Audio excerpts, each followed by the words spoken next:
Hello everyone, welcome back to our channel. आज हम शुरू करने वाले हैं जुवेनाइल जस्टिस एक्ट 2015 का चैप्टर नंबर 7, जिसके अंदर हम डिस्कस करने वाले हैं चैप्टर नंबर 7 को।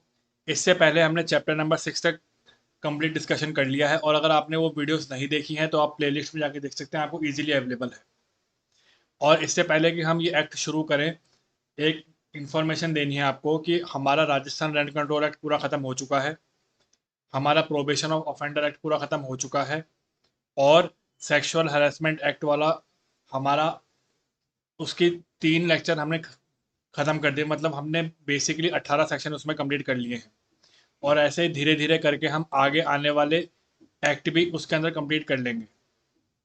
और अगर आपने वो वीडियोस अभी तक नहीं देखी हैं तो हमारे चैनल में जाकर के आपको प्लेलिस्ट में जाके एक एक वीडियो मिल जाएंगी, जिसके अंदर मैंने एक एक सेक्शन का डिस्कशन किया है।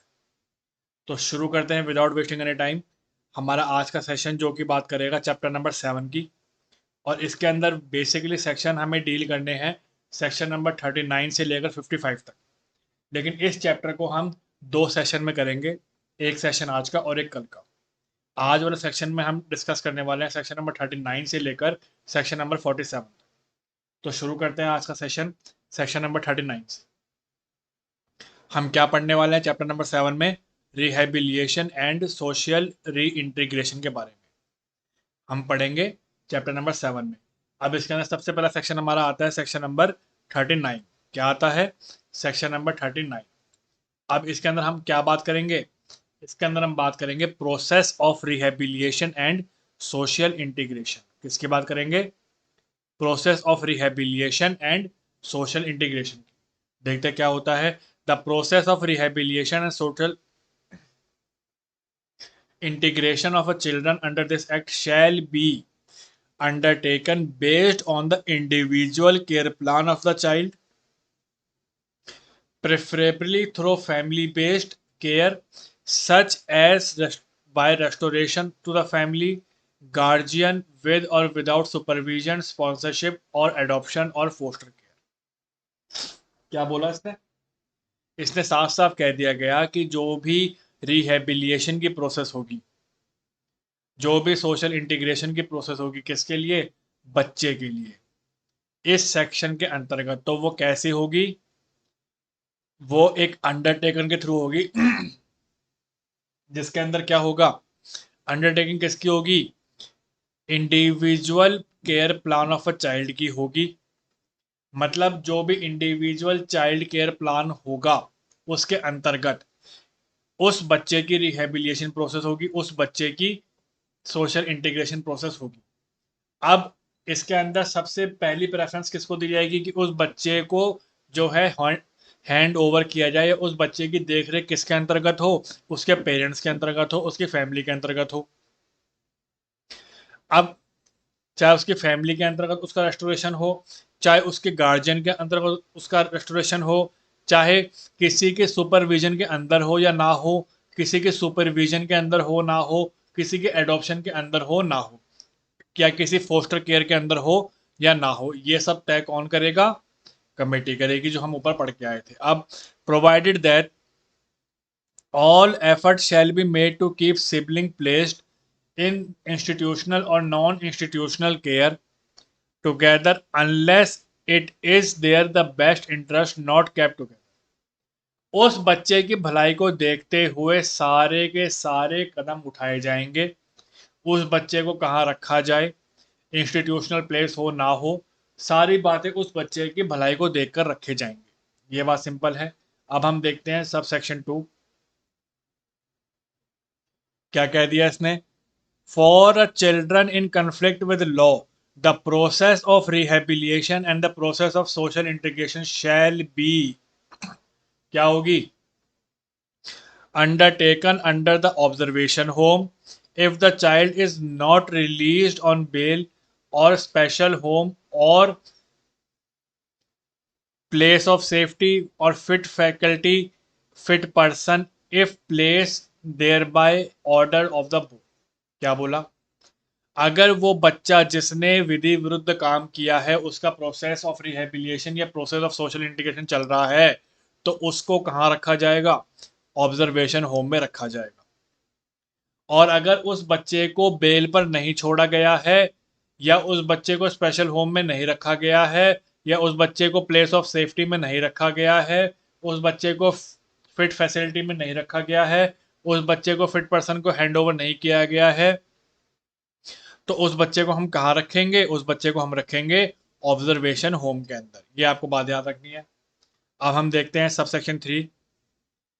The children in need and care and protection who are not placed in the families for any reason may be placed in institution registered for such children under this act, or with any fit person or with any fit facility on a temporary or long term basis, and the process of rehabilitation and social integration shall be undertaken wherever the child is so placed। क्या बोला? जहां पर जिस बच्चे को किसी care की और प्रोटेक्शन की आवश्यकता है, और वो अपनी फैमिली के साथ नहीं रहता किसी भी कारण से, चाहे उसको त्याग दिया गया हो, अबेंडेंड हो, भाग गया हो, कैसे भी हो, तो क्या होगा? उस बच्चे को किसी भी रजिस्टर्ड इंस्टीट्यूशन के अंदर भेजा जाएगा, किसी भी फिट पर्सन के साथ भेजा जाएगा, किसी भी फिट फैसिलिटी के साथ भेजा जाएगा, चाहे वो टेम्परेरी बेसिस पे हो, चाहे वो लॉन्ग टर्म बेसिस पे हो। और उसकी जो रिहेबिलिटेशन की प्रोसेस है, उसकी जो सोशल इंटीग्रेशन की प्रोसेस है, उसको भी अंडरटेकन किया जाएगा। मतलब उसकी भी सारी बात देख रेख में की जाएगी। यहाँ तक हमें बात समझ में आती है। अब हम देखते हैं सबसेक्शन 4 क्या कहता है।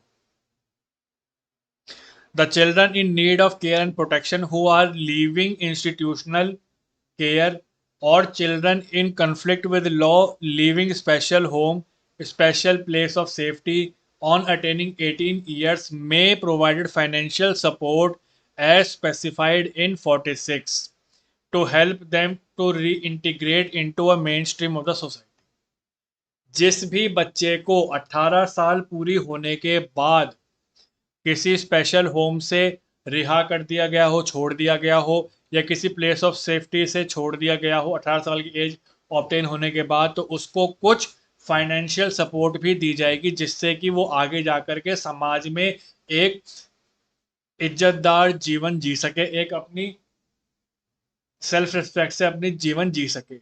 और वो किसके अंदर दी जाएगी? सेक्शन 46 के अंदर दी जाएगी। ये भी बात सिंपल है। अब हम देखते हैं section number 40।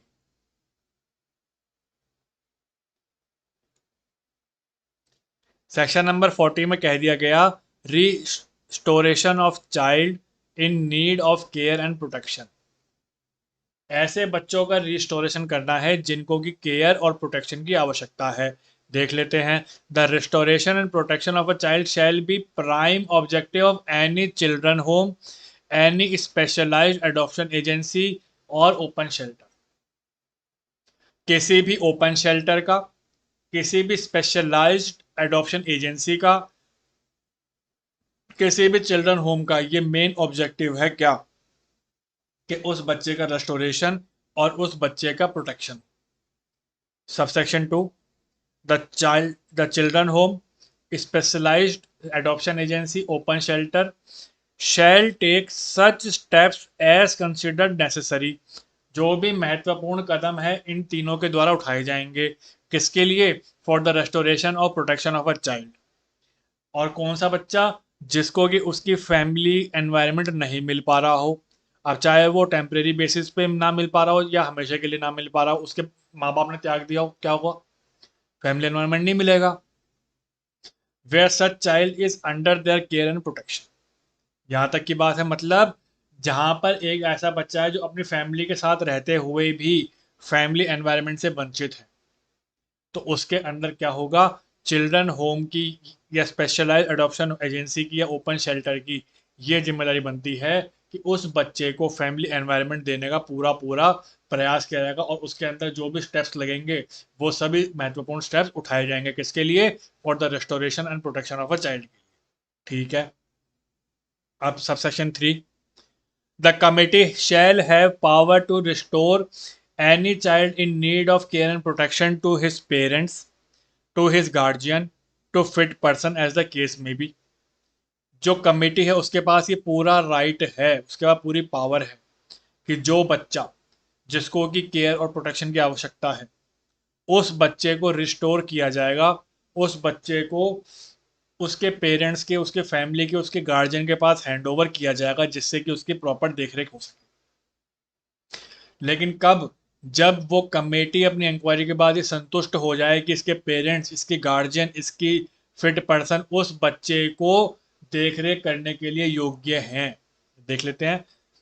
After determining the suitability of parents, suitability of guardian, suitability of fit person to take care of a child and give them suitable direction.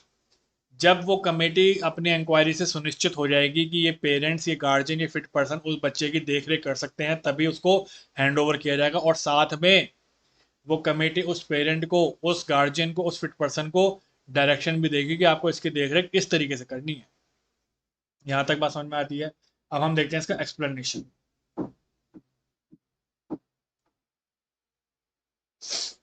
क्या कहता है explanation?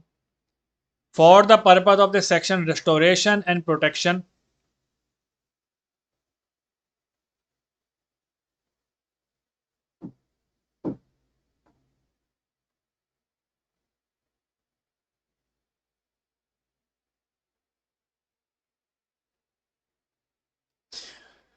for the purpose of this section, restoration and protection of a child means। Restoration और protection of a child का मतलब होता क्या है वो भी देख लो। Means restoration to his parents, adoptive parents, foster parents, guardian या फिट पर्सन। किसी भी बच्चे को रिस्टोर कर दिया गया उसके पेरेंट्स के पास, उसके एडॉप्टिव पेरेंट्स के पास, उसके फोस्टर पेरेंट्स के पास, उसके गार्जियन के पास या उसके फिट पर्सन के पास, तो हम क्या बोलेंगे कि उसका क्या हुआ है? रिस्टोरेशन एंड प्रोटेक्शन हुआ है। सिंपल सी बात है। अब हम देखते हैं section number 41।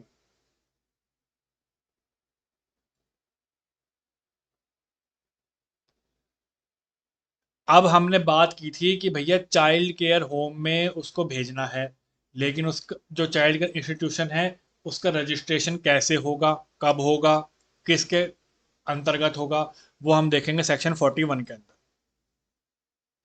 Section 41, registration of child care institution, देख लेते हैं। Notwithstanding anything contained in any other law for timing in force, all institutions whether run by state government और बाय वॉलंटरी और एनजीओ, कोई भी ऐसे institution जो NGO चला रहा हो, कोई वॉलंटरी ऑर्गेनाइजेशन चला रही हो, या कोई स्टेट गवर्नमेंट चला रही हो, which are meant either wholly or partly for housing children in need of care, protection or children in conflict with law, जो कि ऐसे बच्चों के लिए कार्यरत हैं जो कि जिन बच्चों को केयर और प्रोटेक्शन चाहिए, या जो बच्चे ऐसे हैं जिन्होंने विधि विरुद्ध काम किया उनके लिए कार्यरत हो।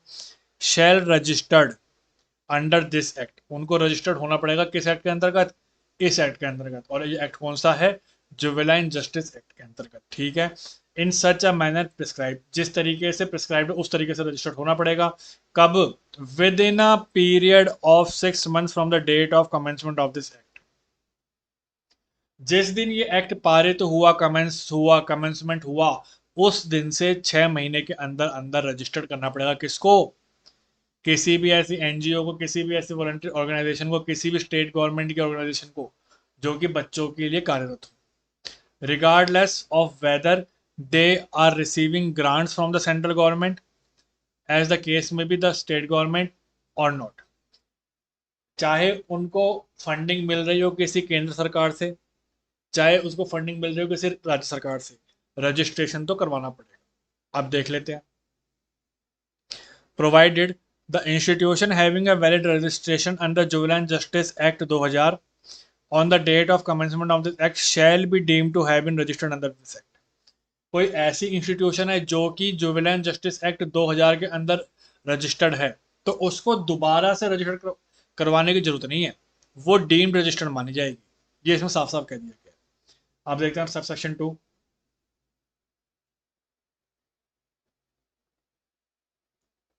क्या कहता है। At the time of registration under this act, the state government shall determine, record the capacity, the purpose of the institution, and shall register the institution as a children home, open shelter, specialized adoption agency, observation home, special home, place of safety, as the case. जैसे ही state government के पास आवेदन आएगा registration का और state government अपनी पूरी inquiry के बाद उसको यदि लगेगा, उसकी कैपेसिटी देखने के बाद, उसके रिकॉर्ड देखने के बाद, तो वो उस इंस्टीट्यूशन को क्या घोषित कर देगी, या तो उसको वो चिल्ड्रन होम के तौर पे घोषित कर देगी, ओपन शेल्टर के तौर पे घोषित कर देगी, स्पेशलाइज्ड एडॉप्शन एजेंसी के तौर पे घोषित कर देगी, ऑब्जर्वेशन होम के तौर पे घोषित कर देगी, स्पेशल होम के तौर पे घोषित कर देगी, या प्लेस ऑफ सेफ्टी के तौर पे घोषित कर देगी। सिंपल सी बात है।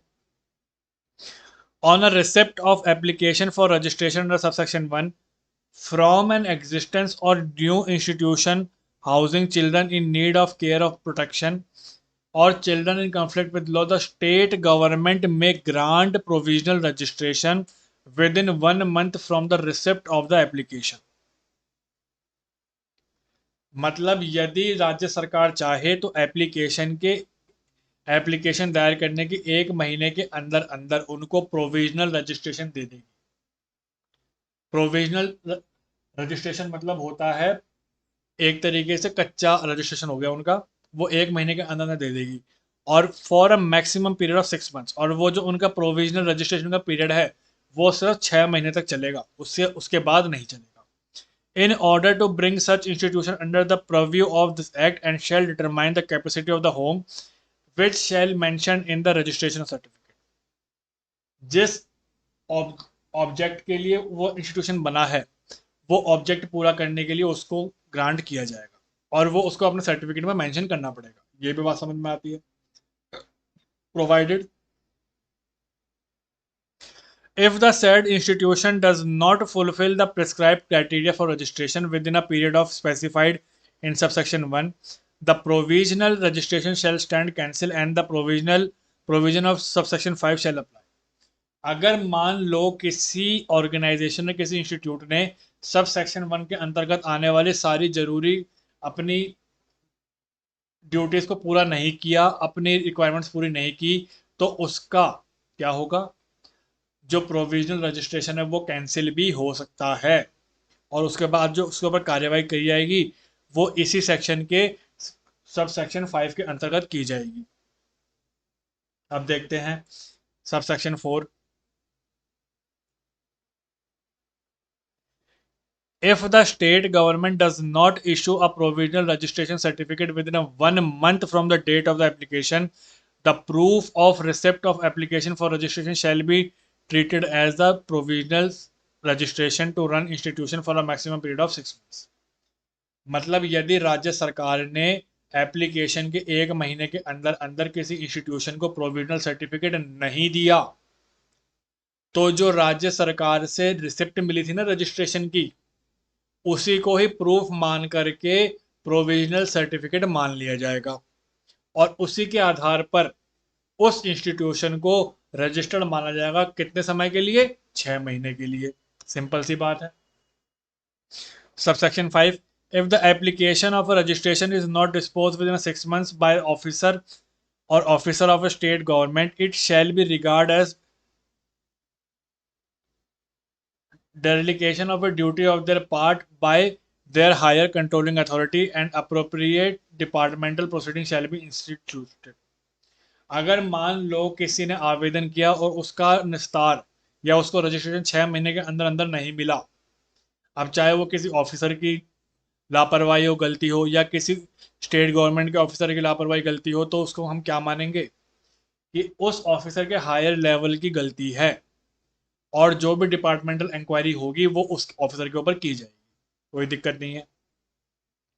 Subsection 6, the period of registration of an institution shall be of 5 years and it shall be subject to renewal for every 5 years.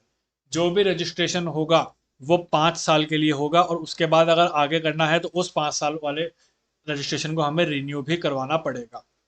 ये बात हमें समझ में आती है। Subsection 7, the state government may after following the procedure as may prescribe cancel withhold registration as the case may be of such institution which fails to provide rehabilitation and reintegration service as specified in 53 until such time that the registration of an institution is renewed or granted, the state government shall manage the institution. कोई ऐसा institution है जो कि registered तो हुआ था लेकिन वो उन बच्चों को केयर और प्रोटेक्शन या रिहेबिलिटेशन देने में असमर्थ हो, या वो दे नहीं पाता किसी भी कारण से, जो कि हमें दे रखे हैं सेक्शन 53 के अंदर, उनके अंतर्गत वो बच्चों का रिहेबिलिटेशन नहीं कर पा रहा था, तो उस केस में क्या होगा, जो स्टेट गवर्नमेंट है उस इंस्टीट्यूशन का लाइसेंस कैंसिल भी कर सकती है, विदहोल्ड भी कर सकती है, और जब तक वो रिन्यू या रीग्रांट नहीं हो जाता तब तक उसका सारा कार्यभार कौन संभालेगी, राज्य सरकार संभालेगी। यहां तक बात समझ में आती है। Sub section 8, any child care institution registered under this section shall be duty bound to admit children। जो भी इंस्टीट्यूशन इसके अंतर्गत रजिस्टर्ड हुए हैं उनकी ड्यूटी बनती है कि बच्चों को दाखिल करें, सब्जेक्ट टू द कैपेसिटी। अगर उनके पास कैपेसिटी है तो बच्चों को दाखिल करें, दाखिल करने से मना नहीं कर सकते वो। As directed by the committee whether they are receiving grants from the central government, state government और नॉट। इस बात से फर्क नहीं पड़ता कि भैया वो ग्रांट उनको कौन दे रहा है, राज्य सरकार दे रही है या केंद्र सरकार दे रही है। अगर उनके पास जगह है और किसी कमेटी ने रिकमेंड किया है कि आपके पास इसको रखो तो आपको रखना पड़ेगा। ये बात समझ में आती है। Sub section 9, notwithstanding anything contained in any other law for timing in force, the inspection committee appointed under 54 shall have the power to inspect any institution housing children even if not registered under this act, to determine whether such institution is housing children in need of care or protection। मतलब एक committee एक inspection committee का भी गठन करेगी, जिसके अंदर वो कमेटी क्या करेगी, ऐसे सभी इंस्टीट्यूशन का इंस्पेक्शन करेगी और वो देखेगी कि ये जो इंस्टीट्यूशन एस्टेब्लिश हुए हैं, चाहे वो रजिस्टर्ड हो चाहे ना हो, क्या ये बच्चों की केयर एंड प्रोटेक्शन करने में सामर्थ्यवान है या नहीं। और ये हमें बात किस में दे रखी है, 54 के अंदर। इंस्पेक्शन कमेटी हमें कहाँ दे रखा है, 54 के अंदर, वो भी हम अभी देखेंगे। सेक्शन 42, अब कोई ऐसे इंस्टीट्यूशन है जो कि चल तो रहे हैं लेकिन उनका रजिस्ट्रेशन नहीं हुआ, तो उनके ऊपर क्या पेनल्टी है वो हम देखेंगे 42 के अंदर। Penalty for non registration of a child care institution, चल तो रहे हैं लेकिन उनका रजिस्ट्रेशन नहीं हुआ। देख लेते हैं। एनी पर्सन और persons in charge of any institution housing children in need of care and protection and children in conflict with law who fails to comply with the provision of subsection 1 of 41, मतलब उन्होंने registration नहीं करवाया, shall be punished imprisonment up to 1 years और fine not less than 1 lakh और मतलब अगर आप कोई ऐसा इंस्टीट्यूशन चला रहे हैं चाइल्ड केयर का लेकिन आपने उसको रजिस्टर्ड नहीं करवाया सेक्शन 41 सब सेक्शन 1 के अंतर्गत, तो आपको 1 साल तक का कारावास और 1 लाख तक का जुर्माना या दोनों भी लग सकता है। लेकिन provided that every 30 days delay in applying for registration shall be consider as separate offence. क्या बोला, मतलब ये हुआ कि उसमें लिखा था आपको रजिस्ट्रेशन करवाना जरूरी है, आपका 6 महीने का पीरियड लैप्स हो गया, उसके बाद फिर 30 दिन, फिर 30 दिन, फिर 30 दिन, फिर 30 दिन, तो ये माना जाएगा यहाँ तो आपने ऑफेंस किया ही किया, यहाँ भी आपने ऑफेंस किया, यहाँ भी आपने ऑफेंस किया और यहाँ भी आपने ऑफेंस किया। इसकी भी सजा मिलेगी, इसकी भी मिलेगी, इसकी भी मिलेगी और इसकी भी मिलेगी। ये बात ध्यान रखना। अब हम देखते हैं section 43 open shelter.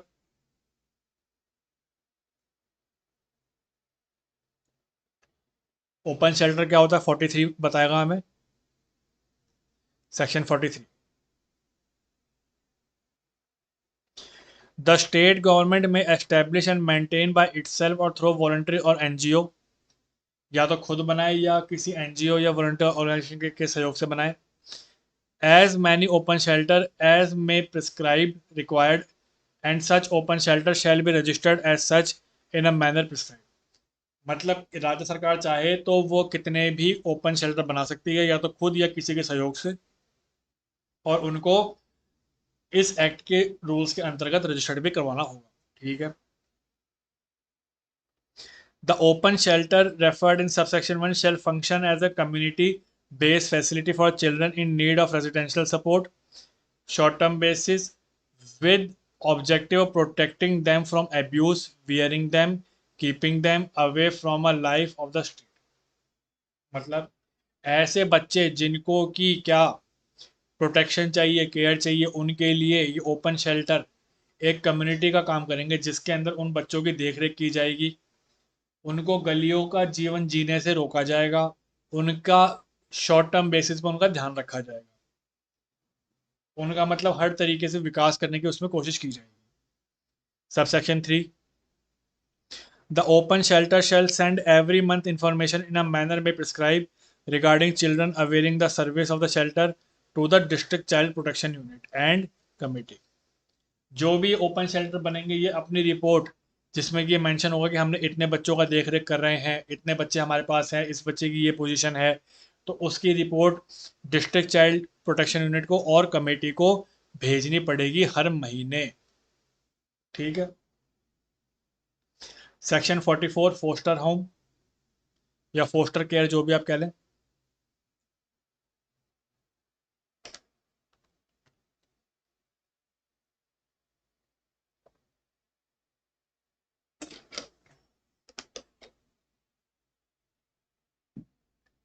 Section 44 foster care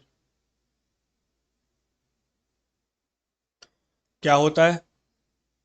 The children in need and care protection may place in foster care, including group foster care, for their care and protection through order of the committee after following the procedure as may prescribe in regard in a family which does not include childhood biological or adoptive parents and unrelated family recon- recognized as suitable for the purpose of state government for short or extended period of time। मतलब कोई committee किसी inquiry के बाद ये जानने में पहुंचती है कि उस बच्चे का कोई बायोलॉजिकल पेरेंट्स नहीं है, उसके कोई एडॉप्टिव पेरेंट्स नहीं है, तो क्या करेगी? उस बच्चे की केयर और प्रोटेक्शन के लिए उसको कहाँ भेज देगी? फोस्टर केयर में भेज देगी या फिर किसी ग्रुप ऑफ फोस्टर केयर में भेज देगी। किसके लिए? बच्चे की केयर और प्रोटेक्शन के लिए। ठीक है। The selection of a foster family shall be based on the family ability, intent, capacity and prior experience of taking care of children. अब किस बच्चे को कौन से फोस्टर केयर में भेजना है वो उसके पास्ट एक्सपीरियंस से, उसकी कैपेसिटी से, उसकी इंटेंट से, उसकी एबिलिटी से भेजा जाएगा। Subsection 3, all effort shall be made to keep sibling together in foster families unless it is in their interest to keep together. बच्चों की भलाई के लिए उसको फोस्टर होम में रखा जाएगा, ये भी इसमें कोई दिक्कत वाली बात नहीं है, बेसिक सी बातें हैं। अब हम देखते हैं सबसेक्शन 4,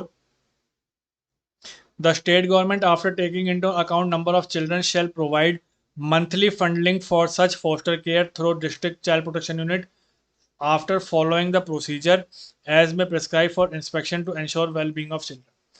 राज्य सरकार समय समय पर उस फोस्टर केयर की उसके अंदर कितने बच्चे हैं, उनकी कितनी देखरेख हो रही है, उसके आधार पर उन फोस्टर होम्स को क्या करेगी? फंडिंग प्रोवाइड करेगी, ग्रांट प्रोवाइड करेगी। किसके थ्रू? डिस्ट्रिक्ट चाइल्ड प्रोटेक्शन के थ्रू। और कब करेगी? जब वो डिस्ट्रिक्ट चाइल्ड प्रोटेक्शन यूनिट अपनी इंस्पेक्शन रिपोर्ट स्टेट गवर्नमेंट को सौंप देगा, कोई दिक्कत नहीं है। Subsection 5, in case where children have been place in foster care for reason that their parents have been found to be unfit or incapacitated to the committee, the child's parent may visit the child in the foster family at regular intervals unless the committee feels that such visit was not in best interest of the child for a reason to be recorded therefore, and eventually the child may return to the parents home once the parents are determined by the committee to be fit for the care of the child। मतलब क्या बोला? कोई ऐसा बच्चा है जिसके parents existence में है लेकिन वो उसकी देख रेख नहीं कर पा रहे या देख रेख करने में सक्षम नहीं है, तो उस केस में क्या होगा? उस बच्चे को फोस्टर होम में रखा जाएगा और उसके पेरेंट्स को अलाउ किया जाएगा कि आप रेगुलर इंटरवल पे आकर के अपने बच्चे को देख सकते हैं, उससे मिल सकते हैं। लेकिन अगर कमेटी को ऐसा लगता है कि उसके पेरेंट्स से आने से उस बच्चे को खतरा है तो उसको अलाउ नहीं करेंगे। और अगर कमेटी को बाद में ऐसा लगता है कि पेरेंट्स इसकी देखरेख करने में सक्षम हैं, तो उस बच्चे को फोस्टर होम से निकाल करके उनके माँ बाप को सौंप दिया जाए। सिंपल सी बात है।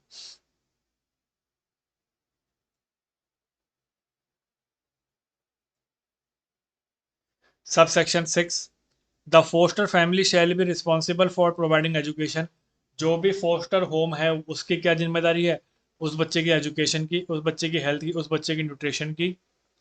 And shall ensure the overall wellbeing of the child. उस बच्चे की पूरी विकास की जिम्मेदारी किसकी बन जाती है? Foster family.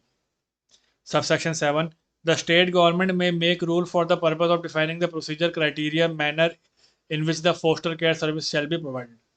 किस तरीके से, किस मैनर पर, किस आधार पर, कैसे कैसे फोस्टर होम अपनी फैसिलिटी प्रोवाइड करेगा बच्चों को, वो सब कौन तय करेगा? स्टेट गवर्नमेंट तय करेगी।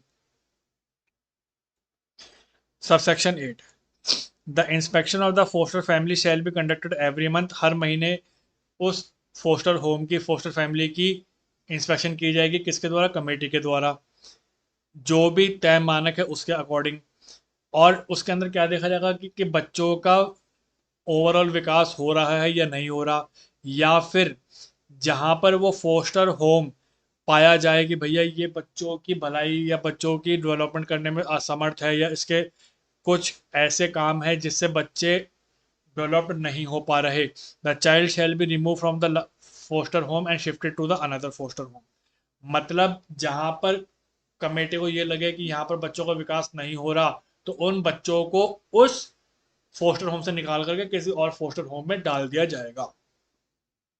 Subsection 9, no child regarded as adoptable by the committee shall be given for a long term foster care. किसी भी बच्चे को लॉन्ग टर्म फोस्टर केयर में नहीं रखा जाएगा, सबको क्या रखा जाएगा? Short term. सेक्शन 45 क्या बात करता है? स्पॉन्सरशिप की। किसकी बात करेगा? स्पॉन्सरशिप की। Subsection 1, the state government shell make rule for the purpose of undertaking various programs of sponsorship of children such as individual to individual sponsorship, group sponsorship और community sponsorship। यहाँ पे हमें तीन के बारे में ध्यान रखना है, एक तो community sponsorship, एक group sponsorship और individual to individual sponsorship। अब उसका क्राइटेरिया क्या होगा स्पॉन्सरशिप का, देख लेते हैं। Where mother is a widow, mother is divorced और अबेंडेड बाय द फैमिली। वो मदर विडो हो, उसकी मदर विडो हो, डिवोर्स ही हो, या उसको त्याग दिया गया हो। Where the children are orphan and are living with extended family. अनाथ हो और वो किसी अनाथ आश्रम के साथ जुड़े हुए हों। Where parents are victim of a life threatening disease. ऐसी बीमारियां जो उनके जीवन के साथ जाएंगी, उसके पेरेंट्स उससे ग्रसित हों। Where parents are incapacitated due to accident और unable to take care of a children both financial और फिजिकली। जहाँ पर उसके माँ बाप उसकी देख रेख करने में असमर्थ हो, चाहे वो फाइनेंशियली हो चाहे फिजिकली हो। और जो इसकी ड्यूरेशन होगी स्पॉन्सरशिप की, वो जो प्रिस्क्राइब मैनर उसके अकॉर्डिंग तय की जाएगी। कोई फिक्स नहीं है, लेकिन प्रिस्क्राइब मैनर के अकॉर्डिंग की जाएगी। सबसेक्शन 4, द स्पॉन्सरशिप प्रोग्राम में provide supplementary support to the family. Sponsorship programme का मेन पर्पस क्या है कि उस फैमिली को जिसके पास सपोर्ट नहीं है उसको सपोर्ट करना। तो चिल्ड्रन होम को सपोर्ट करना, स्पेशल होम को सपोर्ट करना। किस किस चीज़ में? मेडिकल असिस्टेंस देने में, न्यूट्रिशनल असिस्टेंस देने में, एजुकेशन असिस्टेंस देने में, या और भी कोई ऐसी असिस्टेंस जिससे कि एक बच्चे की लाइफ क्वालिटी इंप्रूव हो जाए। उस यहाँ तक बात समझ में आती है? मतलब स्पॉन्सरशिप का सीधा सीधा मतलब है कि उस बच्चे की भलाई के लिए हम क्या क्या कर सकते हैं, वो सब देखा देखी उसका सपोर्ट करना है। यहाँ पे बात समझ में आती है? अब हम देखते हैं section 46, after care of children living child care institution. जब उस बच्चे को चाइल्ड केयर इंस्टीट्यूशन से बाहर भेज दिया जाएगा उसके पेरेंट्स के पास, उसकी आफ्टर केयर का क्या प्रोविजन है वो देख लेते हैं। देखते हैं। A child living a a child living a child care institution on completion of 18 years, जब वो 18 साल का होगा तो वो चाइल्ड केयर इंस्टीट्यूशन को छोड़ दे जाएगा। Of as may provide with a financial support, उसको थोड़ा बहुत फाइनेंशियल सपोर्ट दिया जाएगा। In order to facilitate child reintegration into a mainstream of the society at the manner may be prescribe, वो बच्चा आराम से अपना आगे जीवन जी सके उतना उसको फाइनेंशियल सपोर्ट दिया जाएगा, कोई दिक्कत नहीं है इसके अंदर। अब हम देखते हैं सेक्शन 47 ऑब्जर्वेशन होम। क्या होते हैं ये? सब सेक्शन 1 में कह दिया गया कि state government shell establish and maintain in every district group of district either by itself या किसी वॉलंटरी ऑर्गेनाइजेशन के द्वारा या किसी एनजीओ के द्वारा क्या बनाएंगी? ऑब्जर्वेशन होम बनाएंगी, जो कि किस में रजिस्टर्ड होंगी? विद सेक्शन 41 के अंदर रजिस्टर्ड होंगी। अब चाहे वो टेम्परेरी बेसिस पे हो, केयर रिहेबिलिएशन, उसका मेन मकसद क्या होगा? बच्चों की केयर रिहेबिलिएशन करने का उसका मेन मकसद होगा। और जब तक इंक्वायरी पेंडेंसी में है तब तक उस बच्चे को ऑब्जर्वेशन होम में रखा जाएगा। ये हम ऊपर भी बात पढ़ के आ रखे हैं। Subsection 2, where the state government if on opinion that any registered institution other than home established or maintained under subsection 1 is fit for the temporary reception of such child elect to be conflict with the law pendency of inquiry, it may register such institution as observation home for the purpose of this act। जहां पर राज्य सरकार को लगता है कि कोई ऐसा इंस्टीट्यूशन है जो ऑब्जर्वेशन होम बनने के लायक है तो वो उसको ऑब्जर्वेशन होम के तौर पर यूज कर सकती है during the pendency of inquiry. Subsection 3, the state government may by rule made under this act provide the management and monitoring of observation। उस ऑब्जर्वेशन होम की मॉनिटरिंग होगी, इंस्पेक्शन होगी, उसके स्टैंडर्ड चेक किए जाएंगे, उसकी सर्विस चेक की जाएंगी कि वो अपनी वो रिहेबिलिटेशन और सोशल इंटीग्रेशन के प्रोसेस में क्या क्या सर्विस दे रहा है, कैसे कैसे काम कर रहा है, और उसी के आधार पर उसका जो है ग्रांट या तो दिया जा सकता है या फिर उसका रजिस्ट्रेशन लिया भी जा सकता है, कोई दिक्कत नहीं है। अब subsection 4, every child elect to be in conflict with law who is not placed under charge of the parents, guardian, or is sent to the observation home shall be segregated according to the child's age, gender, after giving due consideration of physical, mental status of the child and degree of the offence committed। उस बच मतलब जो बच्चा ऐसा अपराध का दोषी है जो कि कानून के विरुद्ध है, तो उसको ऑब्जर्वेशन होम में पहुंचाने के बाद उसकी की छटनी भी की जा सकती है कि उसकी एज क्या है उसके ब्याह पर, उसके मानसिक स्थिति क्या है उसके ब्याह पर, उसका नेचर क्या है उसके ब्याह पर, उसने क्या अपराध किया उसके ब्याह पर, तो उनको अलग अलग कैटेगरी में भी रखा जा सकता है। यहाँ तक बात समझ में आई? हमने आज चैप्टर नंबर 7 डिस्कस किया। बेसिकली हमने चैप्टर नंबर 7 का पार्ट 1 डिस्कस किया, हालांकि अभी 48 से 55 तक पेंडिंग है, वो हम कल वाले सेशन में करेंगे। आज हमने डिस्कस किया सेक्शन नंबर 47 तक। अब हम कल हम डिस्कस करेंगे 48 से लेकर 55 तक। आई होप आपको लेक्चर अच्छा लगा होगा। अगर आपको लेक्चर अच्छा लगा तो आप इसको प्लीज़ लाइक करें, शेयर करें, सब्सक्राइब करें, और अगर आपको इसमें कोई कमी दिखती है तो आप कमेंट बॉक्स में कमेंट भी करें ताकि मैं उसमें इम्प्रूवमेंट कर सकूँ। तो कल फिर मिलते हैं आगे के सेक्शन के साथ। तब तक के लिए thank you very much, goodbye and take.